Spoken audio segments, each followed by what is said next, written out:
ओम नमः सदेभ्यः। ओम नमः सदेभ्यः।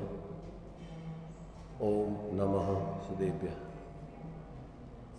मंगलम भगवान वीरो मंगलम गौतमोमणि मंगलम कुंद कुंदात्यो जैन धर्मोस्तु मंगलम सर्वमंगल मांगल्यम सर्वकल्याणकारकं प्रधानं सर्वधर्माणां जैनं जयतु शासनं जैनं जयतु शासनं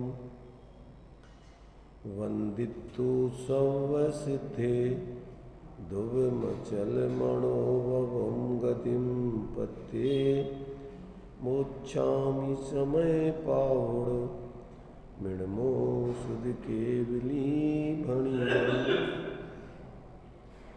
नमः समय साराय स्वानुभूत्या चकाशते चित्स्वभावाय भावाय सर्वभावान्तरच्चिदे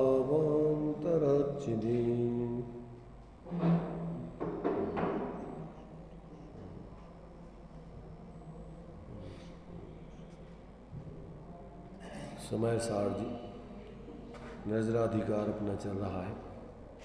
इसमें गाथा 228 अपनी चल रही है। इसमें आचार्य देव ने सम्यक दृष्टि निशंक होता है, इसलिए निर्भय होता है, इस बात को स्पष्ट किया है। तो अभी वो निशंक और निर्भय क्यों होता है, उसमें ये बात बतलाई थी कि सम्यक दृष्टि क्योंकि किसी भी कर्म फल को नहीं चाहता,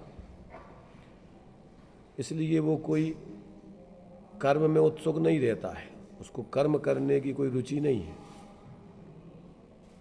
क्यों कि उसने आत्मा का ऐसा अपना चैतन्य लोक ज्ञाता दृष्टा स्वभाव निराकुलता रूप भाव अनुभव कर लिया है। तो अपने मूल स्वरूप को वो अपने उस चैतन्य रूप ही जानता है और उसमें ही सब कुछ अपना सर्वस्व विद्यमान है, ऐसा उसका निर्णय और अनुभव हो चुका है।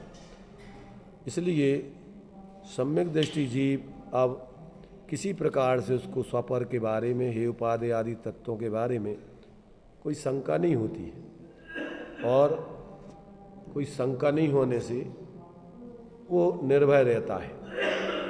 क्योंकि अज्ञान दशा में ही भय होता है, 7 प्रकार के जो भय बतलाए हैं, इसलिए वो सम्यक दृष्टि चूँकि तत्वों के बारे में स्वपर के बारे में उसको किसी प्रकार की कोई शंका नहीं है, इसलिए उसको अब कोई भय भी नहीं है। इस लोक परलोक अगुप्ति या रक्षा आकस्मिक मरण वेदना आदि जितने भी 7 भय बतलाए हैं, उसको किसी प्रकार का कोई भय नहीं होता है। तो ये बात यहाँ पर आचार्य देव ने स्पष्ट की है। तो अभी अमृतचंद्र आचार्य देव की टीका के माध्यम से अपन ने समझ लिया था, और अब तात्पर्य वृत्ति में कहने दो यार, तुम का कर नीचे कौन सा का नीचे कर रहे हैं।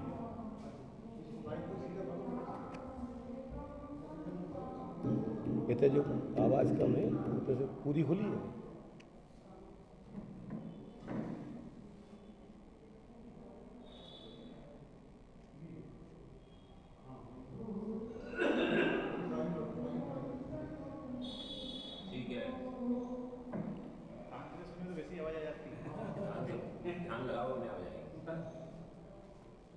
तो ये यहाँ पर अपने लिए उस सम्यक दृष्टि के निशंकित पूर्वक निर्भय पने की यहाँ पर मुख्य रूप से इस 228 गाथा में सिद्धि की है। आगे चूँकि आचार्य कुंद देव स्वयं ही उसके सम्यक दृष्टि के जो निसंकित आदि 8 गुण हैं उनके बारे में एक एक गाथा के माध्यम से स्पष्टीकरण देने वाले हैं। और यहाँ पर आचार्य अमृतचंद देव इन सप्त भयों के स्वरूप को समझाने के लिए अलग से 6 श्लोक यहाँ पर उन्होंने दिए हैं, उसको भी अपन क्रम से पढ़ते हैं। पर अभी इसके पहले जो तात्पर्य वृत्ति आचार्य जयसेन स्वामी ने लिखी है इस गाथा के ऊपर 228, पहले उसको पढ़ते हैं।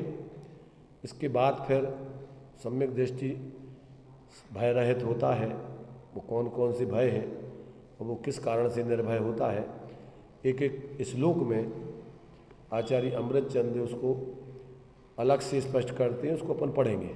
देखिए तात्पर्य वृत्ति पढ़ते हैं। अब इससे आगे निसंकित आदि 8 गुणों का कथन 9 गाथाओं तक करते हैं। वहाँ पहले प्रथम गाथा में निज परमात्म पदार्थ की भावना से उत्पन्न सुखामृत के रसास्वाद से संतुष्ट होते हुए सम्यक दृष्टि घोर उपसर्ग होने पर भी 7 भयों से रहित पने के कारण निर्विकार स्वानुभव स्वरूप स्वस्वभाव को नहीं छोड़ते हैं, ऐसा जानना चाहिए। तो यहाँ पर देखिए क्या कह रहे हैं आचार्य देव यहाँ कि सम्यक दृष्टि चूँकि अपने निज परमात्म पदार्थ की भावना अनुभव से उत्पन्न ऐसे सुखरूपी अमृत के रसास्वाद से संतुष्ट होता है, इसलिए उसको बाहर में घोर उपसर्ग परिचय आदि आने पर भी किसी प्रकार का भय नहीं होता है। अपने उस निर्विकार स्वानुभव रूप स्वासंवेदन ज्ञान को उससे च्युत नहीं होता है, उसको नहीं छोड़ता है। ये बात यहाँ पर आचार्य देव स्पष्ट कर रहे हैं।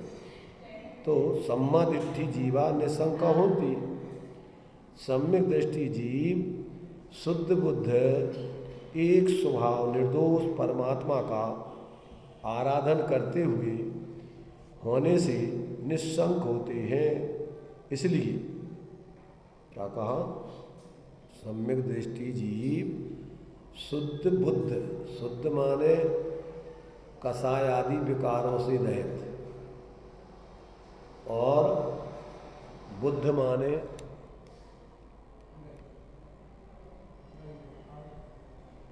माने ज्ञान दर्शन आदि चैतन्य स्वरूप, ऐसे अपने उस निजात्म तत्व का अनुभव करने के कारण सम्यक दृष्टि जीव क्या है, ऐसे अपने उस निर्दोष परमात्मा का आराधन करते हुए निशंक रहता है, क्योंकि वो आत्मा शंका आदि दोषों से रहित, कसायों से रहित, ऐसा सहज ही ज्ञानानंद स्वरूप है। तो जब उसकी आराधना जीव करता है स्वयं, तो उसके जीवन में ये विकारी परिणाम शंका आदि भाव पैदा ही नहीं होते। तो इसलिए वह क्या है, निर्भया तेण है, इसलिए वे निर्भय होते हैं। और सप्तभय विप्रमुक्का जम्मा, इस कारण से जो 7 भय बतलाए हैं, इस लोक परलोक अनुरक्षा अगुप्ति मरण वेदना तथा आकस्मिक नामक 7 भयों से रहित होते हैं। तम्हा दूर निशंका, इसलिए घोर परिचय उपसर्ग प्राप्त होते हुए भी पांडव आदि के समान निशंक होते हुए अपने शुद्धात्म स्वरूप में निष्कंप रहते हुए शुद्धात्म भावना से उत्पन्न वीतराग सुख का आनंद से संतुष्ट होकर, ऐसे सुखानंद से संतुष्ट होकर परमात्म स्वभाव से च्युत नहीं होते। ये जो है ऐसा धैर्य, इस प्रकार का सामर्थ्य सिर्फ सम्यक दृष्टियों में ही पाया जाता है। इसके अलावा अन्य किसी जीव में ऐसा सामर्थ्य नहीं हो सकता है, कदापि नहीं हो सकता है, कभी भी नहीं हो सकता है। ये बात यहाँ पर आचार्य देव ने स्पष्ट की है। तो इस प्रकार ये 228 गाथा में आचार्य देव ने सम्यक दृष्टि जीव चूंकि निशंक हैं इसलिए वो निर्भय होते हैं। कैसे, क्यों निशंक हैं वो? क्योंकि वो अपने उस परमात्म स्वरूप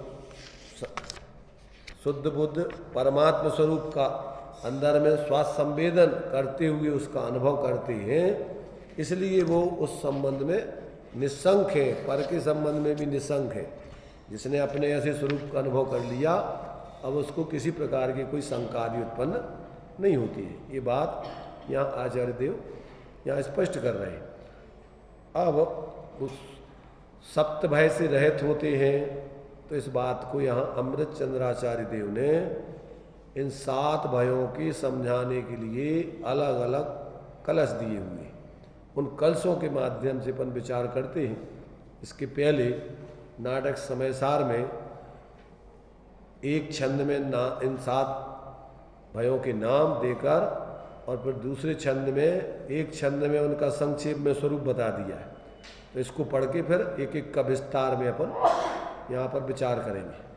तो देखिए, सबसे पहले इस नाटक समयसार में जो दिया है सप्त भयों के नाम एक दोहा में, इस भव भय परलोक भय मरण वेदना जात अनरक्षा अनगुप्त भय अकस्मात भय सात।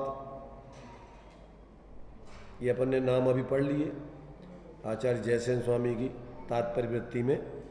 इसलोक परलोक मरण वेदना अनरक्षा अनगुप्त अकस्मात, ये 7 प्रकार के भय लोक में माने जाते हैं अज्ञानी जीवों के द्वारा, क्योंकि उनको वस्तु स्वरूप का वस्तु की शाश्वतता का उसके सहज परिणमन स्वभाव का निर्णय न होने से बोध न होने से जीव व्यर्थ में ही भयभीत रह करके परेशान होते। अब ये 7 भयों का संक्षेप में स्वरूप देखिए, ये सवैया 31 दिया हुआ है। 10 धा परिग्रह वियोग चिंता ई भव दुर्गति गमन भय परलोक मानिए। क्या कहा? 10 धा परिग्रह वियोग चिंता ई भव दुर्गति गमन भय परलोक मानिए। इस लोक का क्या भय होता है? 10 प्रकार का जो परिग्रह है उसका हमारी वियोग ना हो जाए, इस लोक में हमारी इज्जत बेइज्जती आदि ना हो जाए। ऐसा लोग हमें क्या कहेंगे अगर हम उनके हिसाब से नहीं चले तो, ऐसा वो इस परिग्रह आदि का ऐसे वियोग का भय निरंतर अज्ञानी मिथ्या दृष्टि जीवों को सताता रहता है। और परलोक में कहा दुर्गति गमन परलोक भय मानिए। परलोक में आगे भैया हमारी दुर्गति नहीं हो जाए, आगे पता नहीं क्या होगा, कहाँ जाएंगे हम, भयभीत रहता है। अभी आगे उसका खुलासा करेंगे एक एक छंद में कि सम्यक दृष्टि को क्यों नहीं होते ये सब भय, उसका हेतु सिद्ध करेंगे। तो ये 2 भय हो गए, प्राणनि को हरण मरण भय कहावे सोई। मरण भय किसे कहते हैं? हमारे 10 प्राणों का वियोग ना हो जाए, उसका हमेशा भय बना रहता है। और रोगादिक कष्ट यह है वेदना बखानिए। वेदना भय किसे कहते हैं? जो तकलीफ होती है रोगादिक से, उससे व्यक्ति निरंतर भयभीत होता रहता है, मरे जा रहा है तो भैया बहुत तकलीफ, और तकलीफ ना बढ़ जाए, अब उसका और कोई तकलीफ और ना आ जाए बीमारी, ऐसा उसका निरंतर भय चलता रहता है। कौन सा? वेदना भय। तकलीफ माने पाप के उदय में जो रोगादिक होते हैं, निरंतर इसको अपन बोलते हैं अनिष्ट संयोग आर्त अध्यान। कौन सा आर्त अध्यान है? अनिष्ट का संयोग, इष्ट के वियोग का भी आर्त अध्यान। ये हमारे धन संपत्ति आदि बिछड़ न जाए, हमारी बेइज्जती ना हो जाए, ये सब इस लोक भय है।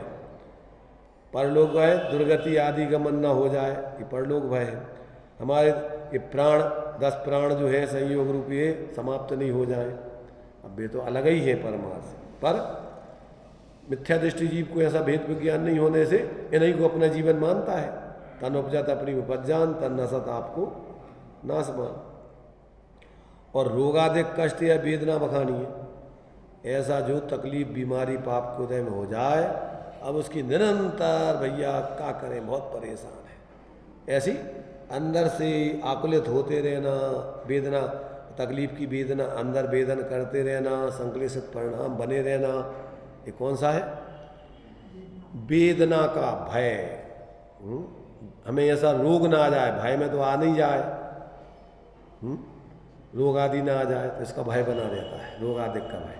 परंतु रोग आ जाए तो उसमें निरंतर जुड़ करके फिर तकलीफ अनुभव करते रहना, दुखी बने रहना, उसका नाम है कौन सा? अनिष्ट संयोगज नाम का आर्त ध्यान। वियोग, इष्ट वियोगज, जो चाहते हो उसका वियोग हो जाने पर निरंतर उससे भय भी, यानी उसकी निरंतर जो है अंदर पीड़ा होती रहना, तकलीफ होती रहना। भैया हमारी तो जा चीज चली गई, क्या करें, कितनो अच्छो स्वास्थ्य तो हम बढ़िया घूमते खात पियत थे, अब क्या करें, बहुत परेशान है। दोनों चल रहे हैं उसमें, कौन से? इष्ट वियोगज, स्वास्थ्य चला गया जो इष्ट था, और अस्वास्थ्य बीमारी आ गई जो अनिष्ट था, और साथ में अब पीड़ा हो रही, मरे जा रहे, पीड़ा चिंतन। और निदान, अब कब जल्दी स्वस्थ हो जाएंगे ताकि हम फिर बढ़िया अच्छे खा सके, पी सके, घूम सके, निदान होगा। अब जी मोह राग द्वेष वही के भेद बता रहे, अपन पहचानो कि ऐसा हमारे जीवन में चल रहा हो कि नहीं चल रहा हो। मतलब सब है, एक ही शब्द में कि सब मोह, संसार मोह है बस, पर मोह के रूप समझो, अकेले ऐसे कह दे वैसे काम नहीं चलेगा। तो ये एक चीज में चारों चीजें चल रही हैं। स्वास्थ्य इष्ट था वो चला गया, उसकी याद करते रहना, इष्ट वियोगज। बीमारी जो नहीं चाहते थे अनिष्ट वो आ गई, उसका चिंतन करते रहना, जब कहाँ से आ गई, कहाँ से आ गई भैया पता नहीं कैसे दूर हुई है, कि अब कभी दूर हुई है। तो ये अनिष्ट संयोगज। पीड़ा चिंतवान, अब उसमें अंदर में निरंतर संक्लेशित हो रहे हैं, भैया मरे जा रहे हैं हम, तो क्या करें, मरे जा रहे हैं हम, तो बहुत बहुत तकलीफ है, बहुत तकलीफ है। पीड़ा चिंतवन नाम का अर्थ ध्यान होगा। और अब कब स्वस्थ होंगे, कब हम अच्छे से बढ़िया घूमेंगे, चलेंगे, फिरेंगे, खाएंगे, पिएंगे, क्या होगा? निदान नाम का आर्त ध्यान चालू। आगे की चिंता निदान, वर्तमान की तकलीफ पीड़ा, नहीं चाहते हो अनिष्ट, उसका चिंतन अनिष्ट संयोग, जो चाहते थे उसका वियोग, उसका चिंतन इष्ट वियोगज। देखो ये लब्धि और उपयोगात्मक में चलते ही रहते 24 घंटे।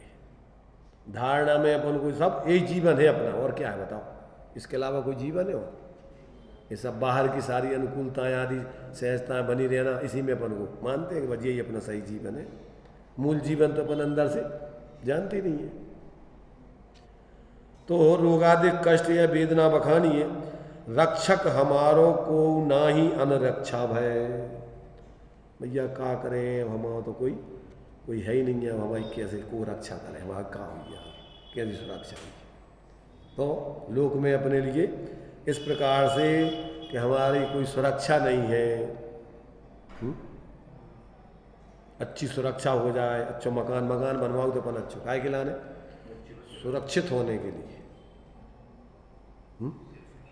असुरक्षित महसूस करें जब तो अपन ये सब व्यवस्थाएं बनाए के चक्कर में लगे रहते ना, तो ये निरंतर भैया हमारा ऐसा नहीं हो जाए, गिन नहीं जाए, भूकंप नहीं आ जाए, तो ये अनरक्षा। चोर भय विचार अनुगुप्त मन मानिए आनिए। चोर नहीं आ जाए भैया, माल नहीं ले जाए, हम सुरक्षित नहीं हैं, हमारी ऐसी कोई तिजोरी मेजोरी बैंक में लॉकर में रुपया पैसा रख दें, सोना चांदी रख दें, ना था चोर ले जाएंगे। कौन सा भय होगा? चोर भय। चोर भय विचार अनुगुप्त, अगुप्ती भय, माने हम ऐसे सुरक्षित स्थान में हमारे पास चीज़ें रखने की व्यवस्था नहीं, जीने के रहने के लिए जगह नहीं, तो ये अनगुप्त भय। और अनचिंत्यो अवही अचानक कहा दो हुई, ऐसो भय अकस्मात जगत में जानिए। पता नहीं भैया अचानक का हो जाएगा, अचानक कौन सी परिस्थिति आ जाए, कैसे अपने पास परेशानी खड़ी हो जाए, ऐसा निरंतर अंदर में भय बना रहना।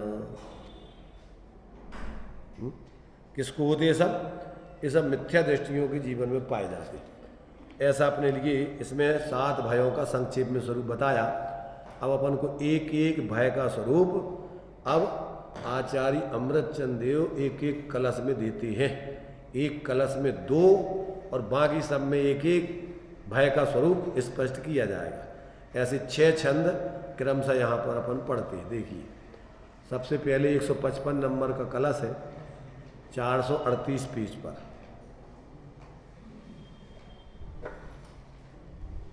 देखिए, मिल गया।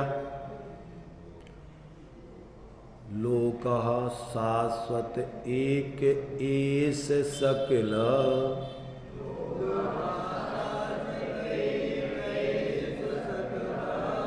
व्यक्तो विभक्तात्मनस्,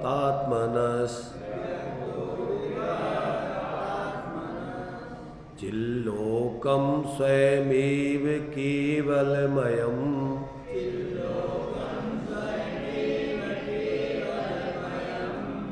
यल्लोकयत्येकः,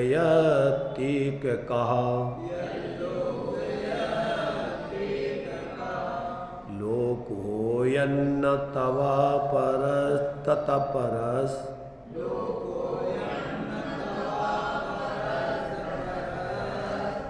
तस्यास्ति तद्भिकुतो,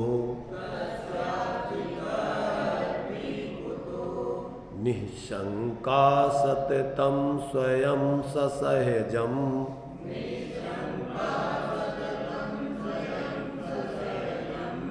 ज्ञानं सदा विन्दति।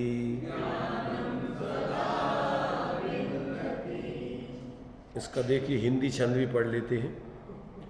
इसमें अपने लिए संस्कृत की जगह हिंदी में भाव भाषण, जो लोग संस्कृत नहीं जानते उनको सही पढ़ते समय हो जाता है। इस इही लोक अर परलोक से मेरा न कुछ संबंध है। इस सम्यक दृष्टि के निसंकितपने की बात बतला रहे कि उसको कैसे निसंकितपना, निर्भयपना पाया जाता है।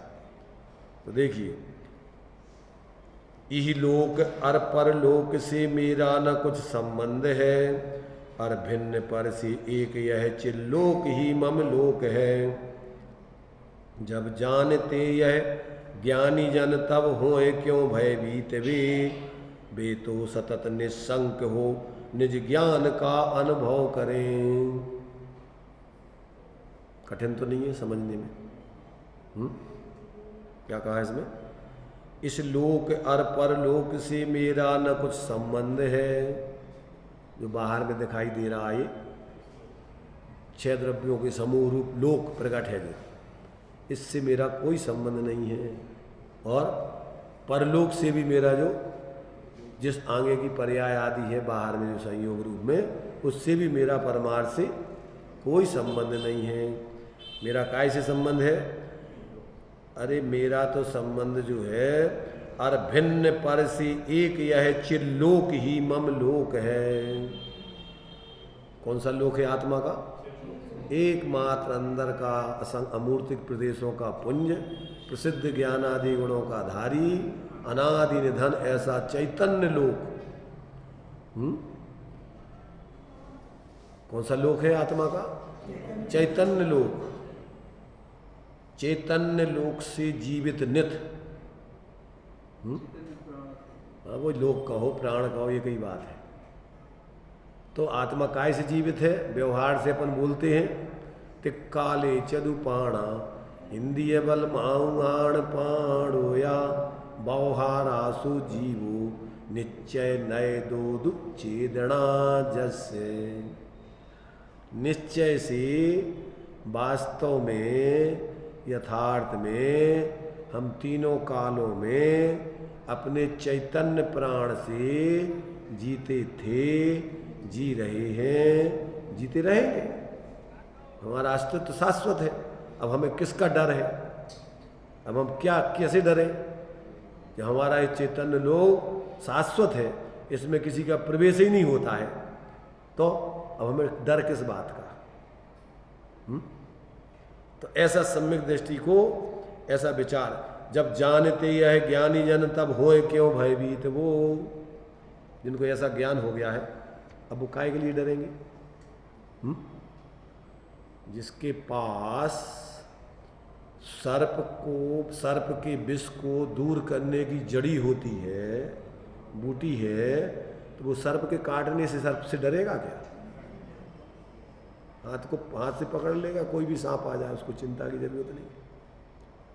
ऐसे ही जिसने अपने ऐसे निर्भय चैतन्य लोक का अनुभव कर लिया, ज्ञान ही मेरा लोक है, तो उसको किस बात का डर? क्यों डरे वो? तो इसमें देखिए, इस नाटक समय सार में भी इसके लिए जो छंद दिए उसको हम पढ़ लेते हैं। नख सिख मित परवान ज्ञान अवगाहन रखत, आत्म अंग अभंग संग पर धन इम अखत। छिन भंगुर संसार विभव परिवार भार जसु, जहाँ उत्पत्ति तहाँ प्रलय जासु संयोग विरह तसु। परिगह प्रपंच परगट परखि ईभव भय उपजय न चित, ज्ञानी निसंक निकलंक निज ज्ञान रूप निरखंत नित। ज्ञानी क्या अपने को निरखता है? ज्ञानी ज्ञान रूप निरखंत नित, इसलिए ज्ञानी निसंक निकलंक निज। मैं निष्कलंक हूँ, निस्संक हूँ, ज्ञान रूप हूँ, ऐसा निरंतर अनुभव करते हैं अपने ज्ञान में। इसलिए उनको इस लोक पर इस भाव भय उपजे ना अपने चित्त में। और ई भाव इस लोक भय में जो परिग्रह है, भाई परिग्रह आदि 10 प्रकार का दिया ना, अपन ने अभी पढ़ा था। 10 प्रकार का परिग्रह हमारा क्या है? छिन ना जाए, नष्ट ना हो जाए, ऐसा भय रहता है इस लोक का। तो नख सिख मित परवान ज्ञान अवगाहन रखत। नख से लेकर के और सिख सिर तक, पैरों के अंगूठे से लेकर और सिर की चोटी तक कैसा हूं मैं? ज्ञान अवगाहन रखत, मैं ज्ञान स्वरूप ही अपने को देखता। आत्मा कैसा है? ये सब बाहर में काले काले सफेद बाल वाला नहीं। कैसा है? चैतन्य स्वरूपी स्वभावी, सर्वांग चैतन्य चैतन्य चैतन्य, और कोई रंग रूप नहीं है उसका। तो नख सिख मित परवान ज्ञान अवगाहन रखत, आत्म अंग अभंग संग पर धन इम अखत। क्या कह रही है? आत्मा अभेद, आत्मा का स्वरूप कैसा है? अभंग। और जे परधन, ये संग परिग्रह है, ऐसा वो जानता है। ये भी अपना स्वरूप अक्षत है, अपना स्वरूप अक्षत है। और ये परधन वगैरह भी सब, ये भी सब बाहर के शाश्वत है, इनका भी कोई किसी का नाश नहीं होता है। और छिन भंगुर संसार विभव, और क्या है? अपने लिए तो ऐसा अभंग नित्य अक्षत जानता है, और बाकी जो पर ये संसार के संयोग विभव आदि है, परिवार कुटुंब आदि है, ये तो सब क्षण भंगुर हैं, विनाशिक हैं। कैसे हैं? कि जिसकी उत्पत्ति होती है उसका विनाश भी होता है, और जिसका संयोग होता है उसका वियोग भी अवश्य संभावी है। और हम तो कैसे हैं? हम तो अनादि अनंत हैं, अभंग हैं, ज्ञान स्वरूप हैं, जिसकी न उत्पत्ति होती है न विनाश होता है, जिसका न संयोग है न वियोग है। ऐसा प्रगट ज्ञानी जीव अपने को अनुभव करता है।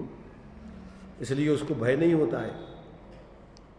और कैसा है कि परभव, ये तो इस लोक का, इसलिए उसको भय नहीं होता है। ज्ञान चक्र मम लोक जासु अवलोक मोख सुख, इतर लोक मम नाही नाही जिस माही दोख दुख। पुण्य सुगति दातार पाप दुर्गति पद दायक, दो खंडित खान में अखंडित शिव नायक। ई विधि विचार परलोक भय नहीं व्यापत बरते सुखित, ज्ञानी निस्संक निकलंक निज ज्ञान रूप निरखंत नित। परलोक भय क्यों नहीं होता उसको कि भैया मेरा तो ये ज्ञान के समूह, ज्ञान चक्र मम लोक, जैसे सिद्ध चक्र मंडल, ऐसे ये हम तो तीनों कालों में, भूत में, वर्तमान में, भविष्य में, ये चक्र मैं तो ज्ञान रूप ही रहता हूँ, ज्ञान रूप ही था, ज्ञान रूप ही रहूँगा। तो मेरा चक्र तो कैसा है, त्रिकाल में तो ज्ञान स्वरूप ही हूँ, मेरा लोक तो ज्ञान स्वरूप ही है। इसलिए कि जासु अवलोक मोख सुख, इसलिए मैं तो अपने मुक्त स्वरूप को अवलोकन करके सुखी होता हूँ। इतर लोक मम नाही नाही जिम माही दोष दुख, कहते इससे अलग जिसमें दुख है, दोष है, ऐसा वो आश्रव आदि का मेरा स्वरूप लोक नहीं है, मैं तो ऐसे चैतन्य लोक वाला हूँ। पुण्य सुगति दातार,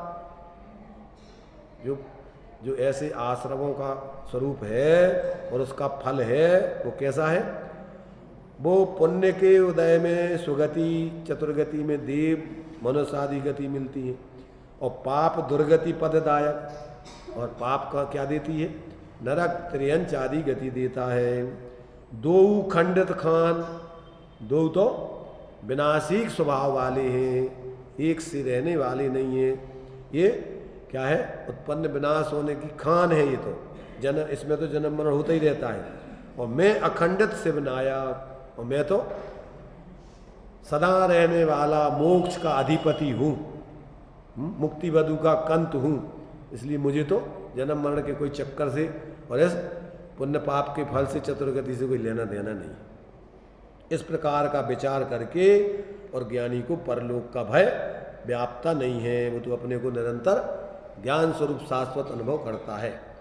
इस प्रकार से इसमें ये दो छंद इस लोक परलोक के भय के संबंध में दिए थे, जो अभी अपन ने जो 155 नंबर का कलश पढ़ा है, ये उसके अपन ने हिंदी में और नाटक समय सार में उसका छंद पढ़ लिया। अब इस समय सार जी में इसका जो अर्थ दिया है, देखिए उसको अपन पढ़ते हैं। अब 7 भयों की कलश रूप काव्य यहाँ क्रम से कहे जाते हैं। उनमें से पहले कलश में इहलोक और परलोक के भयों का स्वरूप यहाँ पर इस काव्य में बताया गया है। अब ऐसा यह चित स्वरूप जो लोक है, लोक ही विविक्त आत्मना, भिन्न आत्मा का, यानी पर से भिन्न स्वरूप परिणमित होते हुए आत्मा का, शाश्वतः एका सकल व्यक्ता लोका, शाश्वत एक और सकल व्यक्त सर्वकाल में प्रगट ऐसा लोक है। आत्मा जो चैतन्य स्वरूप आत्मा है, वो कब है, कब नहीं था, सदा काल प्रगट चैतन्य स्वरूप विद्यमान है, इसका कभी अभाव होता नहीं, होगा नहीं। इसलिए हम तो कहते हैं पर से भिन्न ऐसे अपने उस आत्मा का शाश्वत इस लोक में अलग जो है स्वरूप देखते हैं निरंतर, वो प्रगट है। क्योंकि केवलम चित लोकम, मात्र चित स्वरूप लोक को अयम स्वयमेव एक का लोकयति, जो ज्ञानी है वह अपने आत्मा को स्वयमेव एकाकी देखता है, ऐसा पर से भिन्न। मैं एकाकी एकत्व लिए सभी आते, पर तन धन को साथी समझा था, पर ये सब छोड़ चले जाते। मेरे न हुए मैं इनसे अति भिन्न अखंड निराला हूँ, निज में पर से अन्यत्व लिए निज समरस पीने वाला हूँ। तो मैं तो ऐसा शांति का आनंद का रस पीने वाला हूँ निरंतर, मेरा तो ये स्वरूप है। इसलिए ज्ञानी तो अपने को ऐसा अनुभव करता है, यह चित स्वरूप लोक ही मेरा लोक है। तद अपरा, उससे भिन्न दूसरा कोई लोक, अयम लोका अपरा, जो यह लोक है आत्मा से भिन्न ऐसा, और जो परलोक है आत्मा से भिन्न, तब ना, यानी अपने संबोधन कर रहे हैं कि भाई ज्ञानी माने दूसरे समझदार जीवों को संबोधन कर रहे हैं कि तेरा लोक तो ये अपना चैतन्य लोक है, और तेरा ये बाहर में दिखने वाला ये लोक और बाहर परलोक भी वो तेरा लोक नहीं है। ऐसा ज्ञानी विचार करता है, जानता है। तस् तद भी कुतः अस्ति, इसलिए ज्ञानी को इस लोक का तथा परलोक का भय कहाँ से होवे।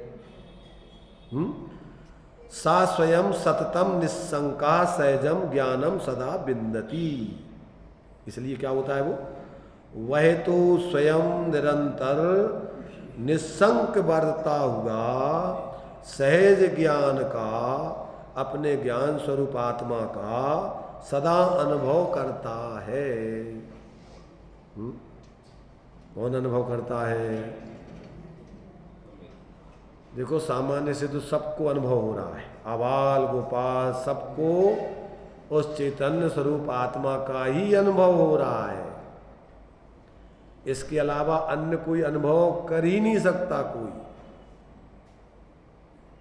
आत्मा ज्ञानम स्वयं ज्ञानम ज्ञानात् अन्यत् करोति किम, परभावस्य कर्ता आत्मा मोह अयम, ये और कुछ अनुभव करना ये तो मोह भाव है, और वास्तव में तो इस मोह का भी ज्ञान में जानपना होता है। अपना ज्ञान स्वरूप आत्मा मोह रूप भी परिणमित नहीं होता, अगर परिणमित हो जाए तो फिर वो शुद्ध कैसे होगा? मोह तो क्या होता है, ये ऊपर ऊपर क्षणिक पर्याय में क्या होता है, लहरें जैसा पानी में लहरें उठती ना, ये तो उस पानी के स्वरूप में नहीं घुसती है लहरें, जैसे हवा का संयोग दूर होता है और क्या हो जाता, वो लहरें शांत होकर के पानी शांत अपने स्वभाव रूप परिणमन करता है। ऐसे ही क्षण क्षण की जो मिथ्या दशा में परावलंबन से विकल्प हो रहे हैं, वे अपने चैतन्य लोक में प्रवेश नहीं करते, सब ऊपर ही ऊपर रहते हैं। मैं वह हूं जो है भगवान, जो मैं हूं वह है भगवान, अंतर यही ऊपरी जान। कोई को भूत लग जाए ना, भूत तो भूत अंदर नहीं प्रवेश कर जाता है, ऊपर ही ऊपर हला उतरे तो के लाने, ऊपर ही ऊपर से हला दिखता है, वो अंदर में तो वो आदमी जीवों का त्यों रहता है। ऐसे ही आत्मा, ये वास्तव में संयोग तो आत्मा में प्रवेश करते ही नहीं, पर संयोगी भाव भी क्षणिक पर्याय में ऊपर ऊपर रहते क्षणिक, और जैसे ही पर का अवलंबन छोड़ा और अपना स्वभाव सहज व्यक्त हो जाता है। देखो भाई, ये मात्र अपन को रूढ़ी से सुनने के लिए नहीं, सुनाने के लिए बातें नहीं चल रही है, ध्यान रखना। कि अंदर में ऐसा महसूस करके, अंदर में अपने स्वरूप का ऐसा ही अनुभव करते हुए जीने के लिए बातें हैं, और तभी आपको तीन लोक में कोई दुखी करने में समर्थ नहीं है। फिर बता रहे ना, सप्त भय से रहित होता है ज्ञानी। कौन सा ज्ञानी? जो सिद्ध भगवान है, अनंत भगवान है। अरे सभी चौथे गुण स्थान से लेकर सभी ज्ञानी ऐसे निर्भय होते हैं, उनको शंकादि नहीं पैदा होती है अपने बारे में कभी भी।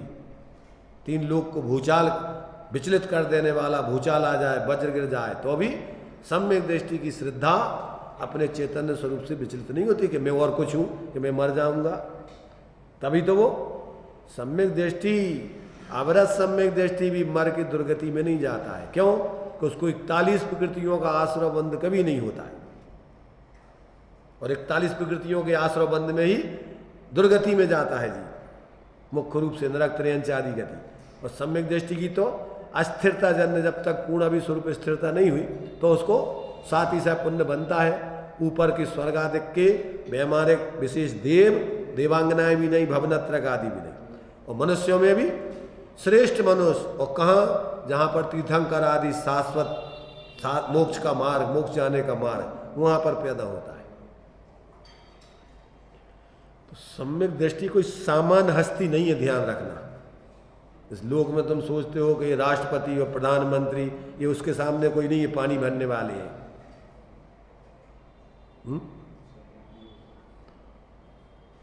और ये तो भयभीत रहते 24 घंटे। इनकी सुरक्षा देखो आप, चारों तरफ से जहां निकलते हैं भयभीत रहते हैं 24 घंटे।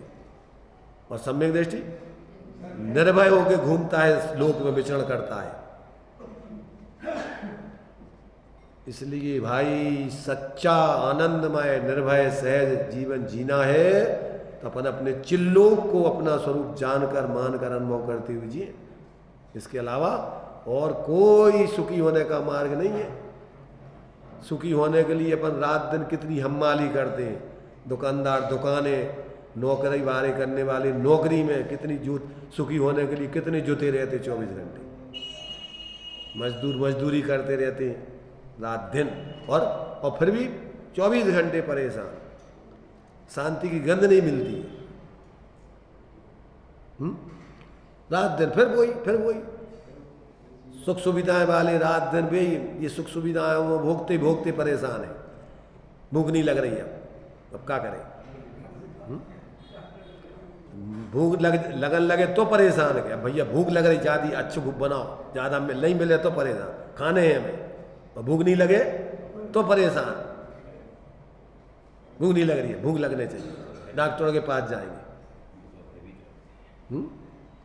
और भूख लग रही है तो फिर घर में घरवाली के पास जाएंगे, बनाओ अच्छी अच्छी चीजें। दूसरों की शरण में ही पड़े रहते, बनाने वालों की शरण में, भैया अच्छे बनाने वाला मिल जाए। इसलिए अज्ञानी जीव 24 घंटे परेशान है, हैरान है। और ज्ञानी, अब लोगों को लगता है कि ये सब बातें तो बहुत करत हो। अरे बातें नहीं है, ये ज्ञानियों का जीवन है, यथार्थ जीवन है उनका। इसलिए अपन देखो जितने ज्ञानी हैं, मौत आ जाने पर निस्संक होकर के ज्ञानी जितने हुए बैठ खड़े देखते रहते कि आजा भाई तैयार है हम तो। किसकी मौत? जिसे मौत है वो मैं नहीं हूं, मौत होगी उसे। मैं तो अपना चेतन लोक शाश्वत लोक में मेरा स्वरूप है, इसलिए किसको मौत आ रही? निर्भय होकर के देखता है, वो मौत को भी देखता है कि देखे तू क्या करती है, मेरा क्या करेगी। इसलिए फिर उसके पास मौत आती नहीं है। एक बार जो मौत का साक्षात्कार कर ले, मौत तो उसके पीछे लगी रहती है जो मौत से डरता है। बंदर किसके पीछे लगते हैं?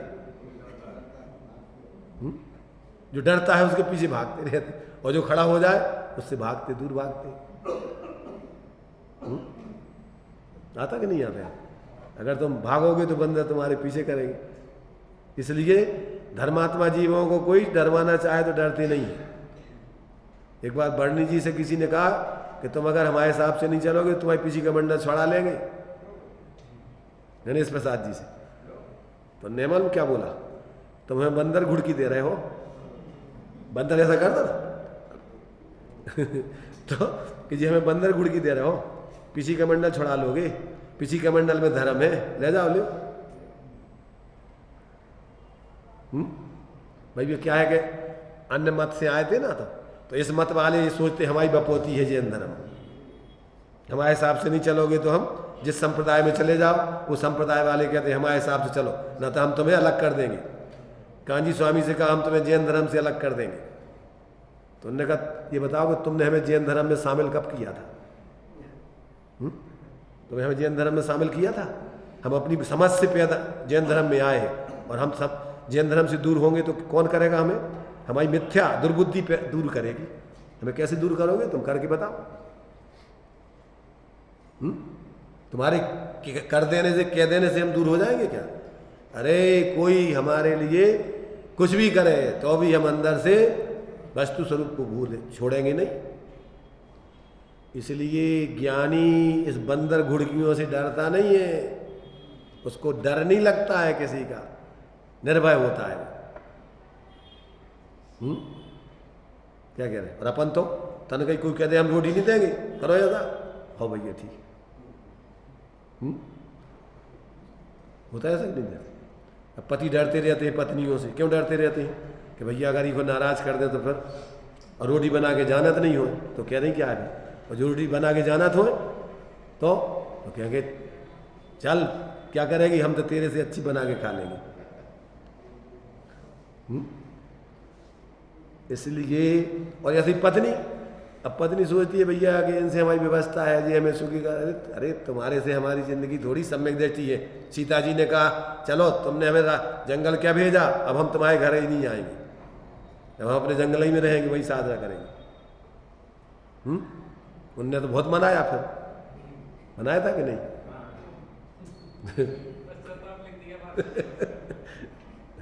पर ज्ञानी किसी की दम पे नहीं जीता है कि हम यहाँ रह रहे परिवार में तो हम अपनी दम पे जी रहे, किसी की दम पे नहीं जी रहे। दम्भ की बात नहीं है, ये विवेक की बात है, समझ की बात है। विनम्र होता है, किसी के प्रति दुर्भाव नहीं करता है, किसी को नीचा नहीं दिखाता, परंतु दीनहीन बन के नहीं जीता है, दम्भ करके नहीं जीता है, सहज आनंदमय जीवन जीता है सदा। अपन को कैसे लगता है, अपन चलो भैया ही में कारा को कोई रोटी मोटी थोड़ी मिल रही। ज़्यादातर लोग मूर्ख जो होते हैं ना, वो कहते हैं कारा अपन बात है, मुझे बातें हैं ऐसा, चलो अपनो काम करें। मंदिर में कोई कहो जैसे ज़्यादा तीव्र कसाई हो ना, कि भैया मंदिर चला करो स्वाध्याय, कि भाई रोटी दे दे हमें, का खा भी भगवान। अरे रोटी तो ठीक, तेरे लिए क्या नहीं दे देंगे ये बता, तू दे दी जग को जग की, जो कुछ चाहिए तुझे सब मिलेगा यहाँ पर तुझे उनसे लेने की बुद्धि तो हो, लेने की तेरी पात्रता तो हो, कुब्बत ये क्या नहीं देंगे। साधना करने वालों को रोटी की भूखों मरते क्या वो है? अरे रोटी तो उनके आगे पीछे घूमती है और वो लेते नहीं है। अरे ये तो छोड़ो, जिसके पुण्य का उदय होता। हमने एक पागल देखा, बीना में एक पागल था, उसका तामेश्वरी नाम था, और उसकी ऐसी प्रसिद्धि थी कि जो ये जिसका भोजन कर ले समझ लो उसका बेड़ा पार हो जाता है ना, उसको माला माल हो जाता है। ऐसे ही निमित्त नैमित्तिक संबंध, जब उसका पुण्य का उदय होता है तो ऐसी ख्याति फैल जाती है उसकी कि इसको इस फकीर को जो भोजन करा दे अपना, समझ लो कि वो माला माल हो जाएगा। तो सारे पैसा वाले भोजन अच्छा लिए फिरते थे उसके आगे पीछे, और वो भागता था तामेश्वरी से मजाक मत करना, मजाक मत करना, और वो अपने के नहीं खाएंगे, वो आगे बढ़ता था। देखा तुमने कभी ऐसा? हमने देखा अपनी आंखों से। सोने बिस्तर बिछाने वाले रात्रि में तैयार रहते थे, और वो तो ना बिस्तर, मतलब उसको बिस्तरों की चिंता ना, बिस्तर बिछा देंगे जब तक सोना है सोएगा, उठ के भाग जाएगा, ना उसको समेटने की चिंता, जो आएंगे उसको समेटेंगे, व्यवस्था बनाएंगे। पागल, जैसे पागल देखे तुमने। और अपन खावे के पीछे मरे जा रहे हैं, 24 घंटे परेशान हो रहे, नौकरी कर रहे, गुलामी कर रहे। अरे भाई, तत्व का ज्ञान हो, वस्तु स्वरूप पर विश्वास हो, तो वो ऐसा दीनहीन होकर के परावलंबन का जीवन नहीं जीता है, अपना अंदर स्वावलंबी जीवन जीता है। और विवेक पूर्वक बाहर में जब तक अभी पूर्ण वितरागता नहीं हुई तब तक बाहर में विवेक पूर्वक रहता है, वो छंकल नहीं होता है, यथायुग सबका, सब जीवों को अपने समान समझ के व्यवहार करता है। उमेश चंद जी सुनाई दे रहा हूं? तुम्हारी चिंता में ज्यादा रहती है। तुम खास हो थोड़े।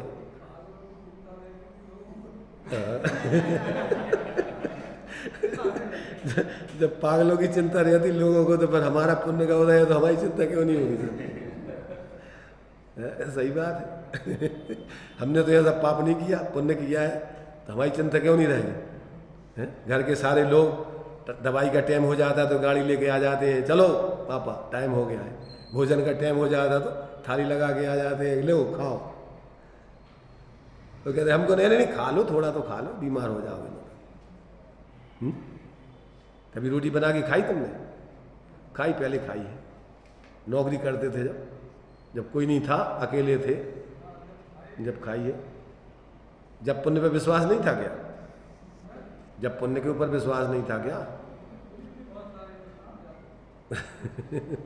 चलो, तो ये जो है तत्व ज्ञान हो जाने पर, आत्मज्ञान हो जाने पर, वो बाहर में इस प्रकार अज्ञानता पूर्वक जो निरंतर शंका और भय, आकुलता, ऐसा जीवन नहीं जीता घबराते हुए, अंदर से शाश्वत आनंदमय निस्संक होकर निर्भय होकर जीता है। ऐसा जो है, इस भाव में जीवन पर्यंत अनुकूल सामग्री रहेगी या नहीं, ऐसी चिंता रहना इस लोक का भय है। परभाव में मेरा क्या होगा, ऐसी चिंता का रहना परलोक का भय है। ज्ञानी जानता है कि यह चैतन्य ही मेरा एक नित्य लोक है, जो कि सदा काल प्रकट है। इसके अतिरिक्त दूसरा कोई लोक मेरा नहीं है। यह मेरा चैतन्य लोक, चैतन्य स्वरूप लोक किसी के बिगाड़े बिगड़ नहीं सकता। कौन बिगाड़ेगा इसको? ऐसा जानने वाला ज्ञानी इस लोक का अथवा परलोक का भय कहाँ से करेगा? उसको ऐसा भय कैसे होगा? कभी नहीं हो सकता। वह तो अपने को स्वाभाविक ज्ञान स्वरूप ही निरंतर अनुभव करते हुए आनंदमय जीवन जीता है।